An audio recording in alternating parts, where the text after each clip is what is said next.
자, 안녕하세요, 여러분. 자, 회계원리 2학기 첫 수업 시간을 이렇게 원격 수업으로 맞이하게 되었습니다.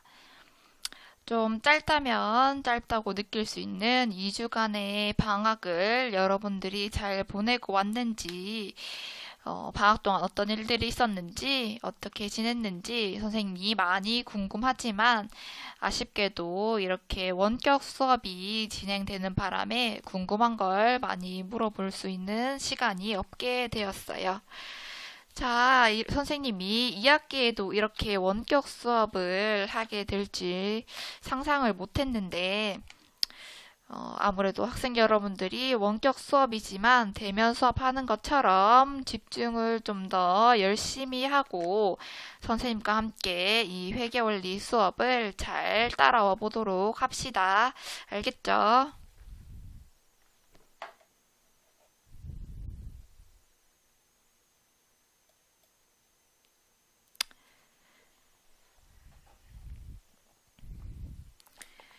자, 2학기 첫 수업 시간. 우리가 이번 시간에 배울 내용들은 유형자산에 대해서 배울 차례예요. 자, 우리가 1학기 때 배웠던 거 여러분들이 다 기억을 하고 있을 거라고 생각을 하는데 간단하게 한번 이야기해보고 진도를 나가보도록 하겠습니다. 자, 우리가 1학기 때 주로 배웠던 건 이 자산이라는 항목이 어떤 것들이 있는지를 배웠었어요. 자, 그 중에 우리가 가장 먼저 배웠던 건 이 유동자산에 대해서 배웠습니다. 자, 유동자산의 당좌자산, 그리고 재고자산에 대해서 쫙 배웠었어요.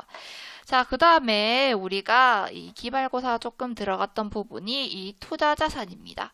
자, 투자자산은 이 비유동자산의 한 종류이고요. 우리가 오늘 배울 내용은 자, 비유동자산의 두 번째, 유형자산에 대해서 배워볼 거예요. 자, 우리가 1학기 때도 이야기했지만 이 유동자산과 비유동자산은 1년을 기준으로 나누게 된다고 이야기를 했었습니다. 자, 그러면 오늘 배울 유형자산은 어떤 게 있는지 한번 알아보도록 할게요. 네, 먼저 유형자산의 뜻에 대해서 먼저 한번 같이 보도록 하겠습니다. 자, 우리 유형자산은 자, 간단하게 말해서 물리적인 형태가 있는 자산을 우리가 유형자산이라고 합니다. 자, 앞에서도 얘기했다시피 유형자산은 비유동자산의 한 종류이기 때문에 당연히 이렇게 1년을 초과하여 사용할 것이 예상되는 자산이라고 할 수가 있겠죠. 자, 유형자산 이렇게 뜻만 봐서는 여러분들이 어떤 게 유형자산인지 잘 이해가 안 갈 수도 있어요. 자, 종류를 한번 같이 보도록 하겠습니다. 자, 유형자산의 종류는 이렇게 크게 토지, 설비자산, 그리고 건설 중인 자산, 그리고 기타 유형자산 이렇게 네 가지로 크게 구별이 되고 있습니다. 자, 먼저 여기 토지부터 한번 자세하게 알아보도록 할게요. 자, 우리가 영업활동을 하려면 어떠한 대지 땅이 있어야겠죠?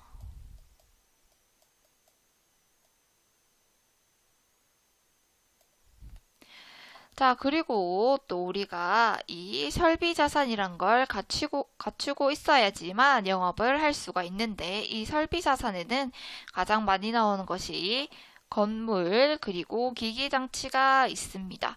자, 우리가 공장이라고 생각을 해볼게요. 공장에 이렇게 공장 건물도 있을 거고 요 안에 이렇게 수많은 기계 장치들이 이렇게 운전되고 시행되고 있겠죠. 자, 그리고 또 우리가 영업 활동을 하다가 보면 어떠한 건물을 지을 상황이 올 수도 있겠죠. 자, 아까 얘기했다시피 여기 우리가 제품을 생산해내는 이런 건물 공장 같은 경우에 우리가 지어진 공장 건물을 살 수도 있지만 우리가 돈을 주고 의뢰를 해서 공장을 직접 건설을 할 수도 있겠죠. 자, 그럴 때 이렇게 아직 완전하게 우리가 건물의 형태, 즉 공장은 아니지만 건설 중인 자산으로 우리가 보유하고 있는 유형자산으로 잡아줄 수가 있습니다. 미완성된 건물이라고 생각을 하면 되겠죠.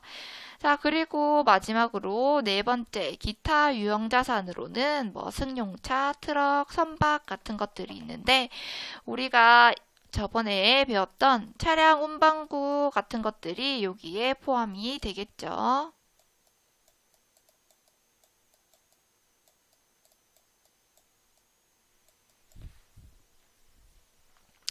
자, 그러면 유형자산 첫 번째 토지부터 자세하게 어떤 내용인지 어떻게 분괴를 처리를 하는지 선생님과 함께 공부해 보도록 하겠습니다.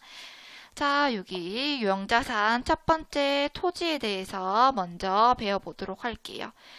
자, 여기서 또 포인트 되는 부분은 토지는 여러 가지 우리가 뭐 투자를 목적으로 보유한 토지도 있겠지만 유형자산에 포함되는 토지는 반드시 영업용으로 사역할 목적으로 취득한 대지를 우리가 유형자산의 토지라고 이야기를 하고 있습니다. 자, 우리가 저 1학기 기말에 배웠던 것처럼 이렇게 만약에 영업용이 아닌 투자의 목적으로 취득한 대지라면 투자 부동산이라고 할 수가 있겠죠. 자, 토지, 유형자산의 토지로 다시 넘어가서 보면 여기 아주 중요한 부분이 나옵니다. 취득 시에는 이렇게 토지의 원 가격에 포함되어야 할 내용들이 있는데 어떤 것들이 있냐고 보니 이 수수료와 그 다음에 나라에는 내는 취득세와 등록비를 반드시 토지의 이 원가에 합산해서 계산을 해줘야 됩니다. 자, 우리가 이제 나중에 어른이 돼서 이 땅을 산다고 한번 생각을 해볼게요.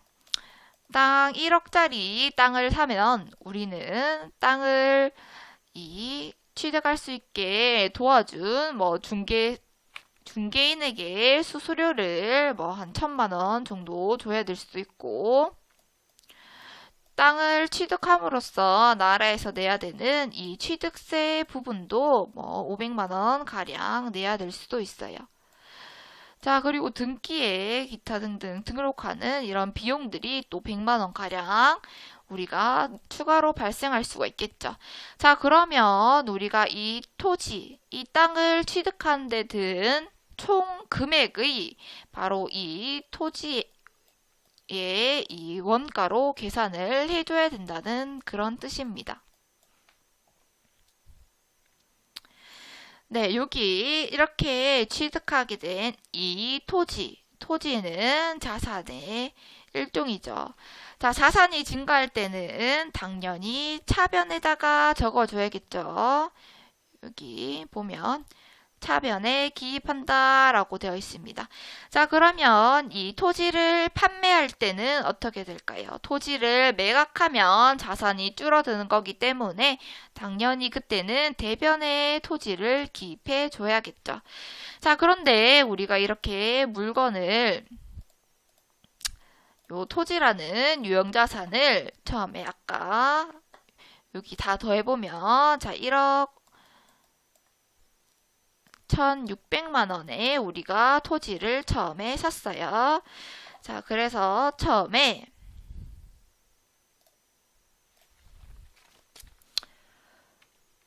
자, 토지와 현금을 주고 샀다고 이렇게 한번 생각을 해보겠습니다. 자, 이렇게 우리가 영업용으로 취득한 토지를 잘 쓰다가 토지를 처분할 시점이 온 거예요. 자, 토지를 처분할 시점이 왔는데 이때 토지를 팔려고 보니까 토지 판매 시세가 뭐 1억 5천만 원 정도 된다고 한번 생각을 해볼게요. 자, 그러면 우리는 1억 6,100만 원짜리 땅을 1억 5천만 원에 팔게 되는 거겠죠. 자, 그러면 이때 우리는 이 차액분만큼인 3,400만 원의 이득이 생기게 됩니다. 자, 그럴 때 우리는 어떤 계정 과목을 써주냐고 보니까 유형자산 처분이익이라는 계정 과목을 써준다고 합니다. 자, 여기 자세한 분계는 다음 장에서 한번 같이 살펴보도록 할게요. 자, 교과서에 있는 간략한 예제를 한번 가지고 와봤습니다. 자, 문제를, 이건 간단한 문제라서 같이 한번 풀어보도록 할게요. 자, 먼저 토지 30만 원짜리를 취득했다고 하는데 뒤에 문장을 끝까지 잘 읽어보니 자, 등록세 등 재비용이 10,000원이 함께 발생을 했고 자, 이것을 우리가 수표를 발행해서 대금을 지불했다고 이야기를 합니다. 자, 앞에서 선생님이 이야기를 했었죠. 토지 같은 경우에는 취득 금액의 수수료, 취득세, 등록비 등을 모두 토지의 그 구매 비용에 가산을 해줘야 됩니다. 자, 그래서 다시 문제를 넘어와 보면 토지 30만 원에다가 요 뒤에 발생한 이 재비용까지 더해서 토지의 원가로 계산을 해주게 됩니다. 자, 그렇기 때문에 여기 보면 토지 단순 가격 30만 원뿐만 아니라 비용이 포함된 가격 31만 원을 자산이 증가한 여기 차변 자리에 토지 31만 원을 기재해 주게 됩니다. 자, 수표를 발행한 거 우리가 1학기 때 했던 내용인데 아직 잘 기억을 하고 있겠죠? 이렇게 수표를 발행한 것은 결국에 우리가 어디에서 돈이 빠져나간다고 했나요? 그렇죠. 당좌예금이라는 여기 우리 쉽게 생각하면 체크카드 통장에서 돈이 빠져나가는 거죠. 수표가. 자, 당좌예금이라는 통장에서 돈이 빠져나가기 때문에 이렇게 계정 과목 당좌예금 이렇게 적어주면 됩니다. 자, 그러면 이것을 우리가 팔 때를 다시 한번 보도록 할게요. 자, 우리가 앞에서 이제 구매했던 이 31만 원짜리 토지를 이번에는 33만 원에 땅을 팔았다고 하네요. 자, 대금은 수표로 받았다고 합니다. 자, 31만 원짜리 땅을 우리가 33만 원에 팔았어요. 자, 그러면 우리가 요 차액분만큼인 2만 원이 더 발생을 하게 되겠죠. 자, 앞에서도 배웠던 것처럼 이렇게 처분 금액과 장부 금액의 차이는 유형자산 처분 이익 또는 손실로 처리하게 되는데 이번 같은 경우에는 2만 원 이익이 생겼다고 할 수가 있습니다. 자, 그러면 당연히 이렇게 대변에 유형자산 처분 이익 이렇게 2만 원이 이렇게 발생을 하게 되겠죠. 자, 그러면 분계를 마저 해보도록 할게요. 자, 가지고 있던 자산인 토지가 없어졌어요. 이제 팔렸기 때문에 차변에서 발생했던 자산의 증가 토지 31만 원을 대변으로 보내서 자산의 감소를 시켜주게 됩니다. 이렇게 토지 31만 원을 대변에 유형자산 처분이익과 함께 같이 기재를 해주게 되겠죠. 자, 우리가 이렇게 팔고 수표로 받았다고 했는데 우리가 현금 및 현금성 자산이라고 해서 자, 우리가 저렇게 수표로 받은 것들은 이렇게 현금으로 처리를 한다고 자, 예전에 우리가 배웠었던 게 한번 머릿속으로 떠올려 보세요. 이렇게 분계가 차변에 현금 33만 원과 대변에 토지 31만 원 그리고 토지를 팔고 받은 처분 이익 2만 원을 기재해 주게 되면 분계가 완료되게 됩니다. 자, 그럼 예제 29번으로 넘어가서 문제를 풀 시간을 한번 줘보도록 할게요. 선생님이 두 문제니까 한 2분 정도 시간을 주도록 하겠습니다. 문제를 읽고 한번 책에다가 풀어보든지 공책에다 한번 풀어보는 시간을 가지도록 할게요.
자, 2분 시간이 흘렀는데 선생님과 함께 문제를 한번 풀어보도록 하겠습니다. 자, 우리 회계 문제는 지문을 잘 읽어야 되죠. 자, 한번 같이 풀어보도록 할게요.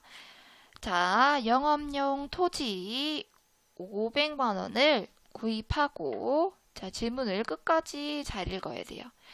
자, 수수료 10만 원과 함께 어떤 걸로 세금을 지불했냐고 보니까 수표로 지급을 했다고 합니다. 자, 그리고 또 뒤에 보니까 등기비 15만 원은 또 현금으로 납부를 했다고 이야기를 하네요. 자, 그러면 먼저 우리가 토지의 원가로 잡아줘야 될 게 무엇인지 한번 볼게요. 자, 토지 원래 가격 500만 원과 그리고 수수료 비용 10만 원, 그리고 등기비 15만 원까지 모두 다 합한 비용이 우리가 토지를 구매할 때 사용한 금액이라고 할 수가 있겠죠. 자, 그래서 여기에 토지는 자산이기 때문에 자산의 증가는 차변에 써줘야겠죠. 자, 토지 500만 원. 자, 500만 원 더하기 10만 원 더하기 15만 원이기 때문에 토지 525만 원을 차변에 자산의 증가로 적어줍니다. 자, 그리고 이제 우리가 이 토지를 구매할 때 지불한 방법을 이제 대변에 적어주게 되는데, 지문을 자세히 읽어보니까 두 가지 방법으로 나눠서 대금을 지급을 했어요. 자, 먼저 나왔던 게 수표를 발행해서 지급하였다. 수표 발행해서 지급한 비용이 총 510만 원이죠.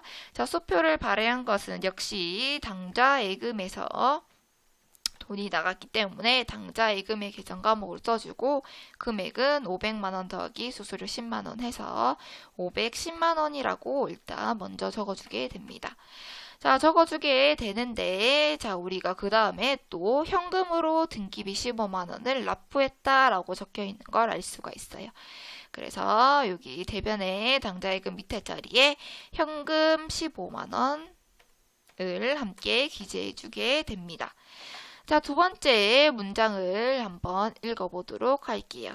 자, 두 번째는 아까 샀던 요 525만원짜리 토지를 650만원에 처분하고 수표로 받아서 즉시 당좌 애입하다라고 적혀 있는 것을 알 수가 있네요.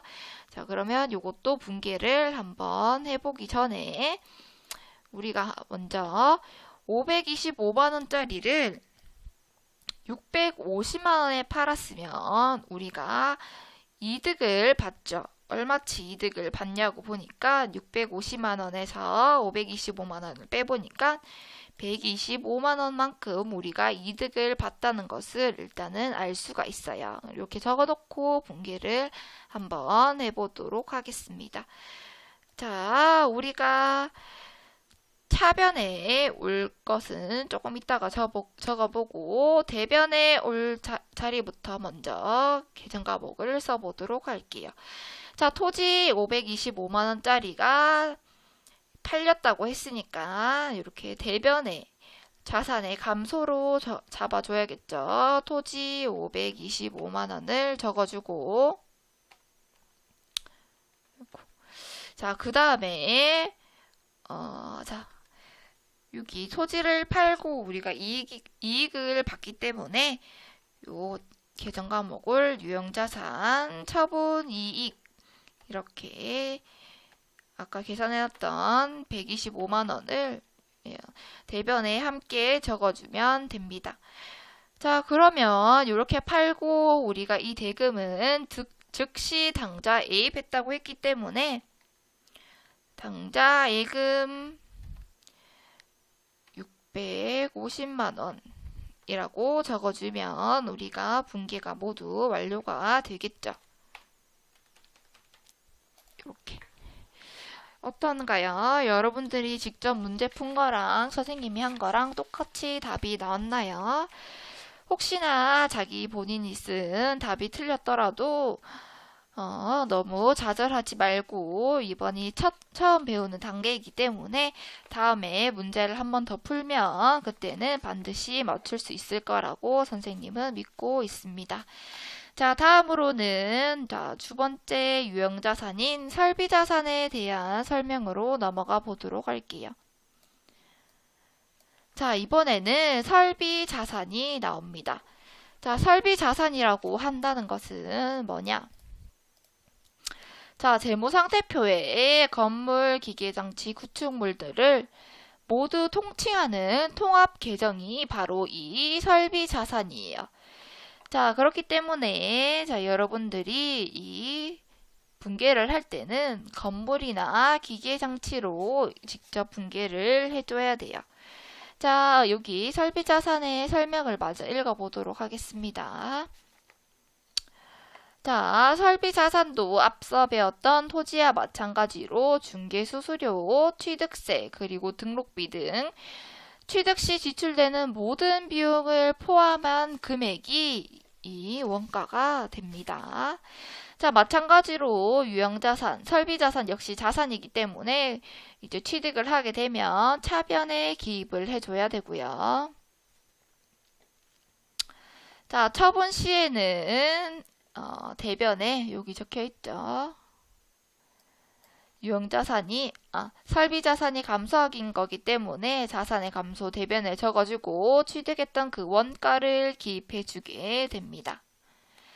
자, 여러분이 나중에 문제를 풀다 보면 공정가치라는 이야기가 뒤에서 나중에 배우게 될 거예요. 자, 이 공정가치란 뭐냐면 실제 이제 현재에서 거래되고 있는 그러한 실제 가치, 현재의 실제 가치를 우리가 공정가치라고 하고 있는데, 자, 우리가 설비자산을 처분할 때는 반드시 우리가 처음에 취득했던 원가, 역사적 원가라고도 하는데, 이 취득 원가를 대변에 기입을 해주게 됩니다.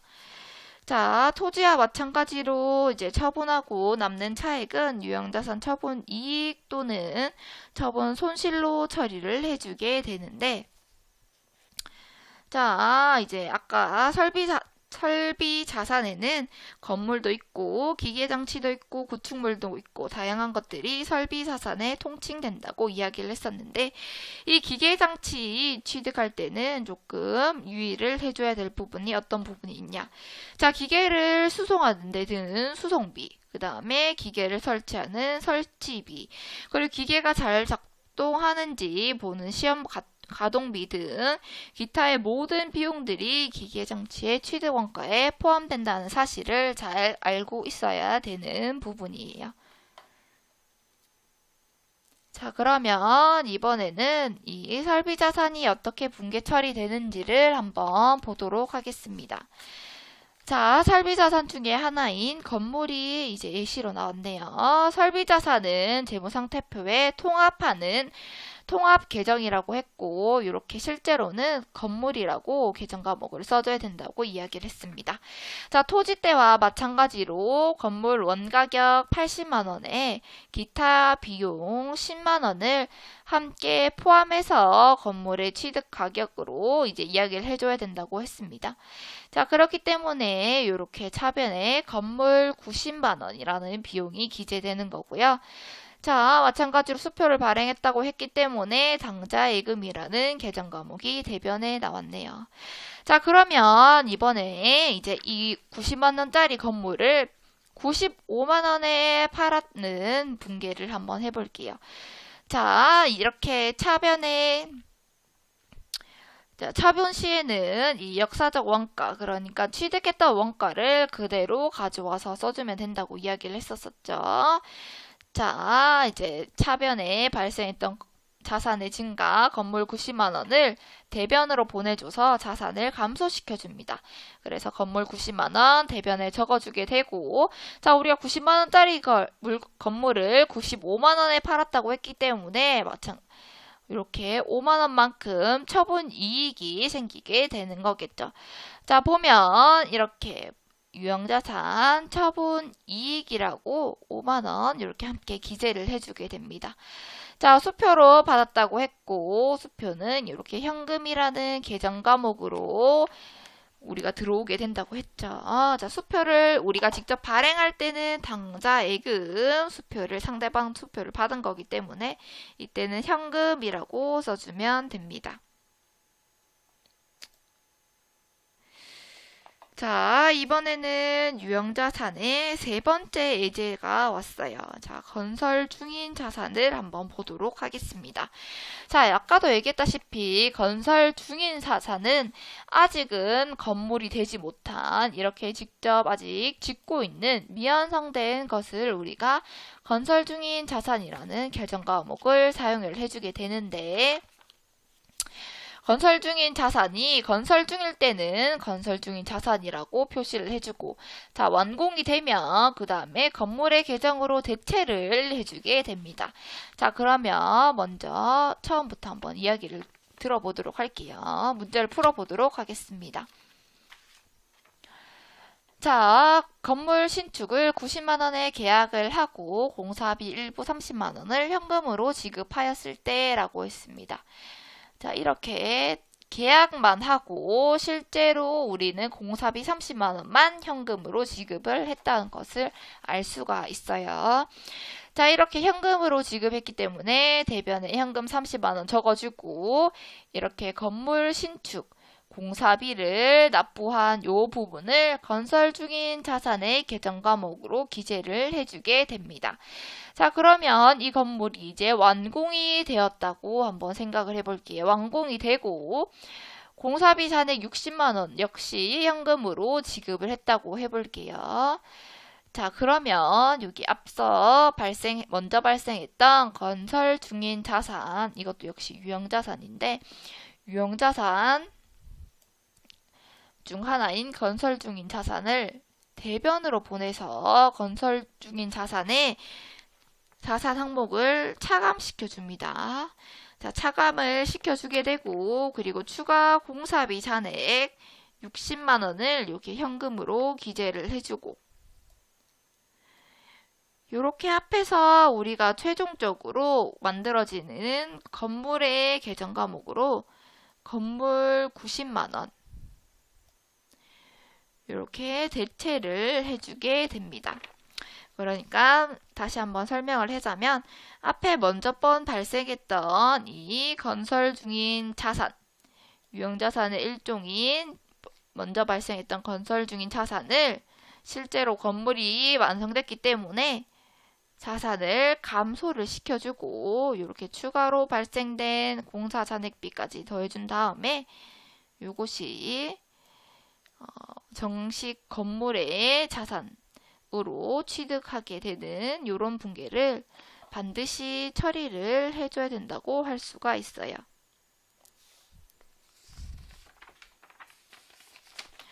자, 문제를 조금 더 풀어보면 여러분들이 조금 더 익숙하게 와닿을 수가 있을 것 같습니다. 자, 예제 30번은 교과서 105쪽에 위치하고 있고요. 총 7문제로 이루어져 있으니까 선생님이 한 10분의 시간을 주도록 하겠습니다. 한번 문제를 풀어보고 직접 풀어보고 선생님과 함께 같이 문제를 풀어보는 시간을 가지도록 할게요.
시간이 10분이 금방 흘렀는데 문제를 다 풀었을지 모르겠네요. 선생님이랑 한 문제씩 문제를 풀어보도록 하겠습니다.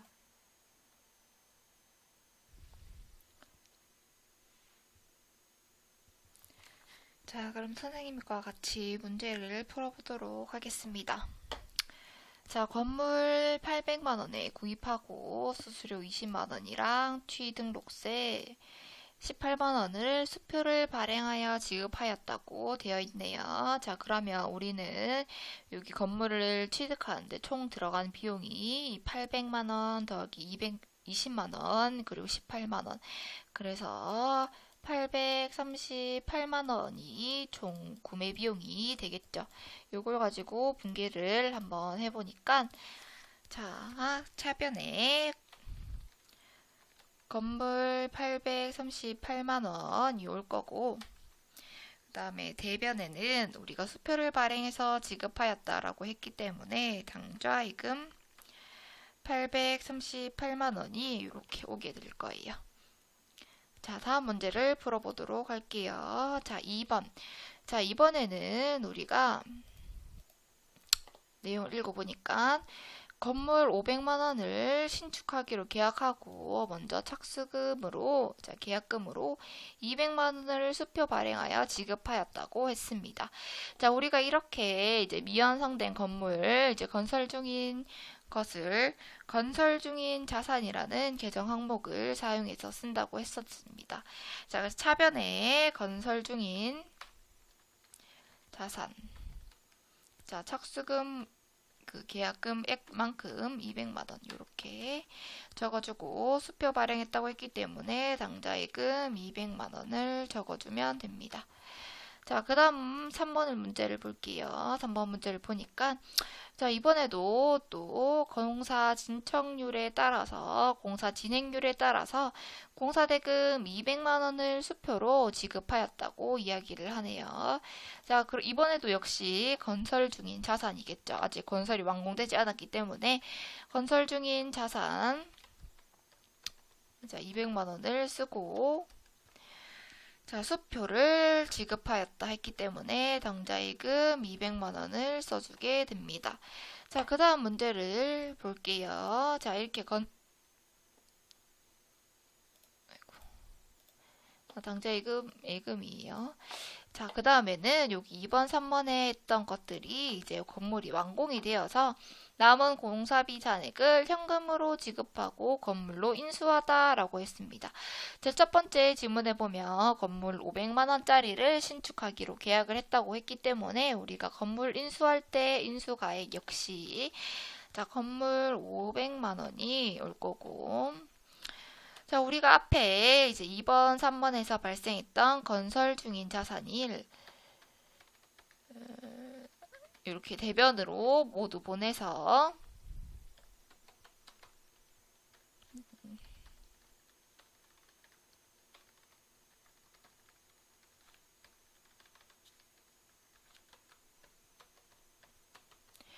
이렇게 되고 남은 현금 부분 현금을 공사비 잔액 이제 200만 원, 200만 원, 400만 원에서 500만 원 빼면 남은 잔액은 100만 원만큼은 현금으로 지불했다고 했기 때문에 이렇게 분계를 하면 되겠죠. 선생님이 여기 지금 보여주려고 이제 200만 원, 200만 원 건설 중인 자산을 따로 썼었는데 자, 이렇게 합치면 되겠죠. 이렇게 되면 건설 중인 자산 200만 원과 그리고 3번에 건설 중인 자산 200만 원이 합해서 건설 중인 자산 대변으로 보내주고 공사비 잔액 100만 원치도 여기 함께 기재해 준 다음에 건물 인수가액 이렇게 500만 원 이렇게 한 번에 분계를 해주면 분계가 쉽게 끝이 나게 됩니다. 자, 다음 5번을 한번 볼게요. 자, 위 1번의 영업용 건물을 1000만 원에 매각하고 대금은 수표를 받았다고 했습니다. 자, 앞에 이제 우리가 건물을 취득할 때 들었던 비용이 838만 원이에요. 자, 근데 이것을 우리가 1,000만 원에 팔았다고 하네요. 그럼 우리가 추가적으로 이득을 본 부분이 162만 원이 되겠죠. 자, 그럼 요 분계를 먼저 한번 해볼게요. 자, 대금은 수표로 받아서 즉시 당좌 A입했다라고 했기 때문에 당좌 예금이 되겠죠. 당좌 예금 1,000만 원. 자, 그리고 이제 건물을 팔았기 때문에 건물 대금, 자, 취득 원가였던 838만 원을 적어주고. 자, 우리가 건물을 팔고 이득을 봤죠, 지금. 이럴 때는 유형자산 처분이익의 계정 과목을 쓴다고 했습니다. 금액은 아까 계산했다시피 162만 원이 되겠죠. 자, 그러면 요 선생님이랑 이번에는 자, 838만 원짜리 건물인데 이번에는 500만 원의 건물을 팔았다고 생각을 해볼게요. 자, 그러면 재빨리 계산을 해볼게요. 838만 원짜리를 500만 원에 팔았으면 우리는 얼마만큼 손해를 본 거죠? 네, 그렇죠. 338만 원만큼 우리가 손해를 본 거예요. 그럼 이럴 때는 우리가 어떻게 분계를 하냐고 봤더니만 자, 이때도 마찬가지로 당좌예금으로 돈을 받았다고 해볼게요. 당좌예금으로 우리가 건물을 팔고 500만 원을 받았어요. 자, 근데 우리가 이 건물을 샀을 때는 838만 원에 샀어요. 자, 근데 우리가 팔기를 500만 원에 팔았기 때문에 이번에는 유형자산 처분 손실이 나오겠죠. 이렇게 차변에 유형자산 처분 손실, 아까 우리 계산했던 금액 338만 원을 이렇게 적어주면 분계가 끝이 나게 됩니다. 이렇게. 자, 눈치가 빠른 친구들은 눈치를 챘을 수도 있어요. 이렇게 유형자산 처분 이익이 발생했을 때는 우리가 여기 수익이 발생한 거기 때문에 대변에 이렇게 기재를 해주고 손실이 발생했을 때는 이렇게 차변에다가 그 계정 과목과 금액을 적어주면 됩니다. 자, 6번 문제를 풀어보도록 할게요. 자, 6번은 자, 여기 잘 안 보이는데 자, 기계 200만 원을 구입하고 그 다음에 수송비 설치비 30만 원은 현금으로 수표로 지급을 하고 자, 시험 운전비 10만 원은 현금으로 지급을 했다고 이야기를 합니다. 자, 그러면 우리가 이 기계를 취득한 데 든 총 비용은 얼마인지 보니까 자, 200만 원 더하기 30만 원 더하기 10만 원 해서 우리가 기계를 취득한 데 든 총 비용은 기계의 값은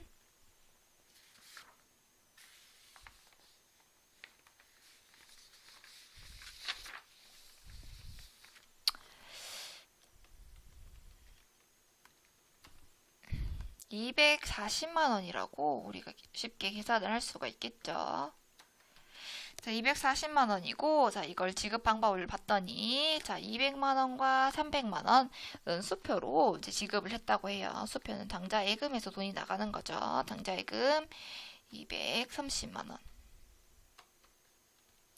그 다음에, 시험 운전비 10만 원은 현금으로 지급했다고 했기 때문에 현금 10만 원을 이렇게 같이 기재를 해줍니다. 자, 그러면 아주 간단하게 분계가 모두 완료가 되겠죠. 자, 그럼 우리 마지막 문제를 한번 풀어보도록 할게요. 자, 마지막 문제를 봤습니다. 마지막 문제는 우리가 아까 방금 분계를 했던 6번의 기계를 200만 원에 처분을 하고 약소금을 받는다고 합니다. 자, 그런데 우리가 앞에 이 기계에 구매했던 금액은 220만 원이에요. 자, 이럴 때는 분계를 어떻게 하냐고 봤더니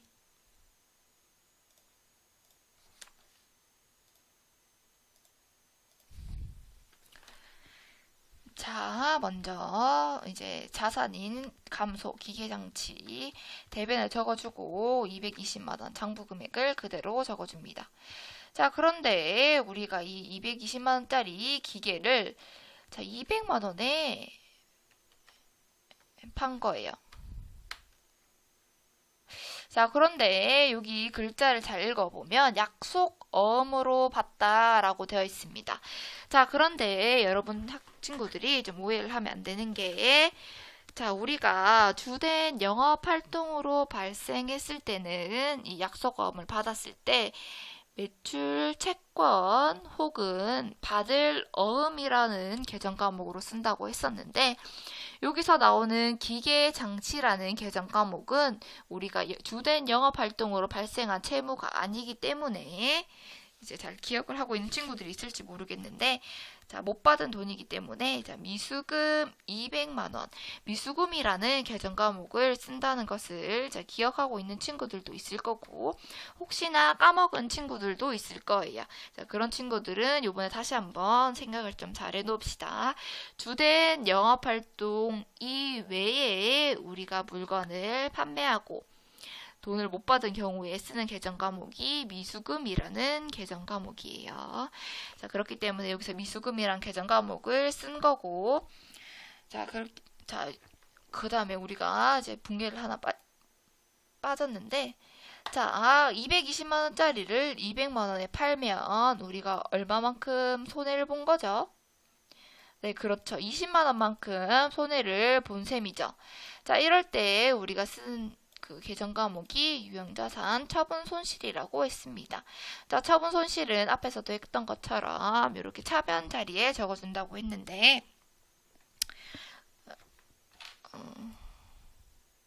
그래서 이렇게 차변 밑에 자리에 유형자산 처분 손실 20만 원을 이렇게 적어주게 됩니다.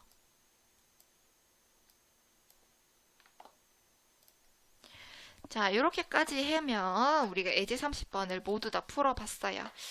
자, 전부 다 맞은 친구들도 있을 거고 조금 틀린 친구들도 있을 건데 자, 이렇게 선생님과 연습을 여러 번 하다 보면 모두 다 쉽게 분개를 할 수가 있을 겁니다. 자, 우리는 오늘 이제 비유동자산 중에 유형자산 그 중에서도 토지 그리고 설비자산 그 다음 건설 중인 자산에 대해서 공부를 해봤고요. 자, 그 다음 시간에는 기타 유형자산과 함께 감가상각하는 방법에 대해서 배우게 될 겁니다. 오늘 배웠던 내용들은 이제 유형자산 처분 이익과 처분 손실이 어떻게 분개가 되는지 그리고 우리가 자산, 유형자산을 취득했을 때는 수수료와 기타 비용들이 모두 다 들어간다는 사실을 잘 염두에 두고 있어야 됩니다. 자, 오늘 수업은 여기까지 하는 걸로 전부 다 수업을 끝내도록 하겠습니다.